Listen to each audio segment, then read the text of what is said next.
साबिक army chief general retired Qamar Javed Bajwa के एक सहाफी शाहिद मतेला को इंटरव्यू का अगला हिस्सा भी मंजरे आम पर आ गया, जिसमें नवाज शरीफ के नाअहली के हवाले से एक सवाल पर इन्होंने कहा, सुप्रीम कोर्ट मेरे आर्मी चीफ बनने से पहले तहरीक इंसाफ के दूसरे लॉन्ग मार्च के दौरान पैनामा पेपर पर समाअत शुरू कर चुकी थी।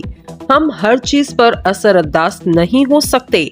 सुप्रीम कोर्ट के जज खुद भी बहुत कुछ कर रहे होते हैं। मैंने सुप्रीम कोर्ट तक रसाई नहीं की थी। जनरल फैज ने की हो तो कुछ नहीं कह सकता।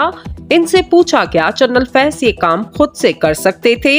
इस पर जनरल बाजवा ने कहा, जब आप किसी से 8 काम करा रहे हो, वो 10 कर ले तो आप इसे पूछ नहीं सकते। वैसे भी पूरी दुनिया में होता है, इंटेलिजेंस एजेंसीज बहुत से काम अपनी मर्जी से कर रही होती हैं।